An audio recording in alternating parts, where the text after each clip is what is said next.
आप मेरी ईश्वर से यही कामना है कि आप धैर्य के साथ, क्योंकि सिविल सेवा में 3 ही चीज होता है, चाहे आप बढ़िया कॉलेज में पढ़े हैं या नहीं कोई मतलब नहीं, आप IITian हैं नहीं है कोई मतलब नहीं, आपने इंग्लिश मीडियम स्कूल में पढ़ा है कि नहीं कोई मतलब नहीं है, लेकिन क्या आपके पास धैर्य है, दृढ़ इच्छा शक्ति है और क्या आत्मसमर्पण की भावना है? अगर ये 3 चीज है तो ये सेवा आपके लिए है। और अगर सिलेक्शन नहीं भी हुआ तो इस 3 चीज को, इसलिए 3 चीज जो 4-5 साल तक आप धैर्य रखेंगे, दृढ़ इच्छा शक्ति रखेंगे और समर्पण रखेंगे, वो आपको फौलाद बना देगा और जिस भी किसी फील्ड में जाइएगा आप एक्सेल करिएगा, राज करिएगा। बस एक अवसर की जरूरत होगी और उस अवसर पे ही आप चौका मार दीजिएगा, क्योंकि सेलेक्ट हो गए तो बहुत अच्छा, आप 4 P के स्वामी होंगे, नहीं सेलेक्ट हुए तो आप 50 P के स्वामी होंगे, क्योंकि फिर आपके पास और भी ज्यादा काम करने के लिए संसाधन होगा।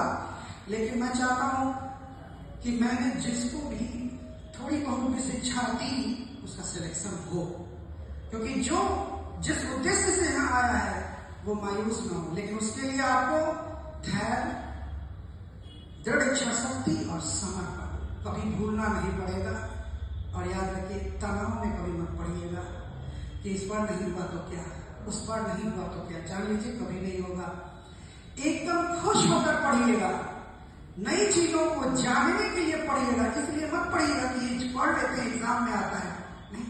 किसी भी छोटा बच्चा जब चलना सीखता है ना तो खाली चलता रहता है, उसी तरीके से चीजों को सीखिए। एक बच्चा डायरेक्ट दौड़ता नहीं है, पहले वो पेट के बल लेटता है, फिर रेंगता है, फिर घुटने के बल उठता है, फिर एक दिन चल पड़ता है, लेकिन दौड़ने लगता है। हवाई जहाज भी अचानक आकाश में नहीं उड़ता, पहले वो रनवे पर दौड़ता है और तब उसमें इतनी शक्ति आ जाती है कि वो एक दिन उड़ान भर लेता है। तो आप भी उड़ान भरेंगे, लेकिन वो एक स्टेप है, एक प्रोसेस है, अचानक उड़ान कोई नहीं भरता। जो अचानक उड़ान भरता है वो अचानक धड़ाम से गिरता है, वो क्षणिक सफलता होती है, लेकिन जो चरणबद्ध तरीके से धीरे धीरे बढ़ता है उसकी सफलता दीर्घायु होती है, लंबे समय तक होती है और वो सॉलिड उड़ान होती है। इसलिए रोज पढ़िए, थोड़ा थोड़ा पढ़िए, मन करे तब पढ़िए, क्योंकि मन से और खुश होकर जब आप पढ़ते हैं तो चीजें समझ में आती है। लेकिन किताब नजरों के सामने, दिमाग कहीं और, तो वो अध्ययन आपका नहीं है और वो खुद को धोखा देना होगा। कभी भी अपने से चीट मत करिएगा, क्योंकि दिमाग कहीं और ध्यान किताब पर आप पढ़ नहीं रहे, खुद को धोखा देना होगा कि आप 8 घंटे पढ़ रहे हैं, 16 घंटे पढ़ रहे हैं। 4 घंटे पढ़िए, लेकिन खुश होकर पढ़िए, देखिएगा कि वो 4 घंटे बिना खुश होकर पढ़े 15 घंटे पर भारी पड़ेगा। इसलिए जब आप रिफ्रेश हो, मन फ्रेश हो, पढ़ने की इच्छा हो तो पढ़िएगा।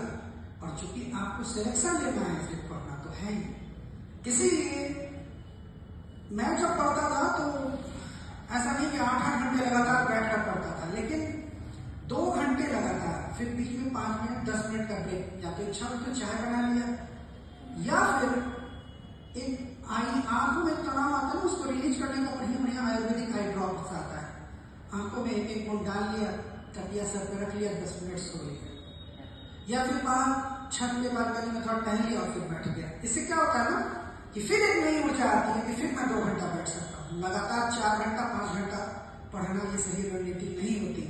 1.5 2 घंटे के टुकड़ों में पढ़िए, बीच बीच में रिफ्रेश होते रहिए, 10 मिनट 15 मिनट, और इस तरीके से एक बहुत ही बढ़िया टाइम टेबल बनाइए।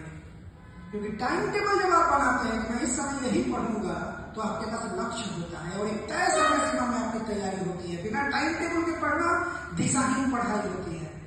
मैं बहुत टाइम टेबल बनाता था, लेकिन कोई भी व्यक्ति 100% टाइम टेबल फॉलो नहीं कर पाता, क्योंकि बीच में व्यवधान आ जाते हैं या कुछ जिम्मेदारियां आ जाती हैं।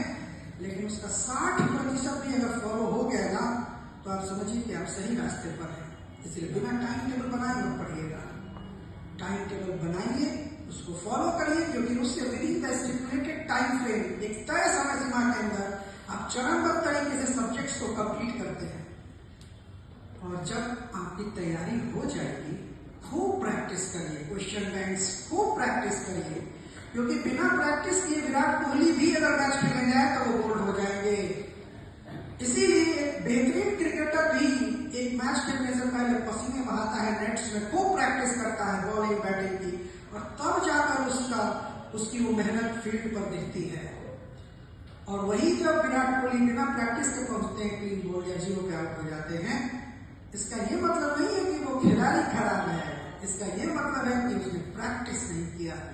सबसे बड़ी रणनीति यही होती है, जो आप पढ़ें तो आप देखिए कि जो टॉपिक आपने पढ़ा उससे यदि कोई सवाल आए तो आपसे बनते हैं कि नहीं बनते तो क्यों नहीं बनते, फिर पढ़िए और इतने सारे क्वेश्चन कर डालिए कि जब कोई आप 50,000 सवाल करके जाएंगे 5-5 बार, तो आपको तो सिर्फ 150 सवाल है वहां पे।